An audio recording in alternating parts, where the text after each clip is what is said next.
শোনো, যারা ভেবেছিল তোমাকে ভেঙে চুর মার করে দিয়ে তারা জিতে গেছে, তাদের ভুলটা ভাঙানোর সময় এসেছে বন্ধু। আয়নার সামনে দাঁড়িয়ে আছি, নিজেকে একবার বলো, আমি কারো গল্পের অবহেলিত চরিত্র হতে আসিনি। আমি নিজের গল্পের লেখিকা। অপেক্ষা করা বন্ধ করো। কেউ এসে তোমার চোখের জল মুছে দিবে না, কেউ তোমাকে টেনে তুলবেও না। নিজের হাতটাই নিজে ধরো। মনে রেখো, 2026 সালেও টিকে থাকতে হলে মায়ের চেয়ে যে বেশি থাকা জরুরি। তুমি কি এখনো কারো SMS এর আশায় ফোনটা চেক করো না?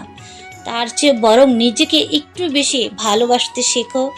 আজ থেকে তুমি তোমার সেরা বন্ধু। কি পারবে না? আমার জীবন কাহিনী আপনাদের কাছে কেমন লাগলো? মায়ের সেতু থেকে আমি যারা বলছি। আমাদের সঙ্গে থাকার জন্য আপনাদেরকে জানাই ধন্যবাদ।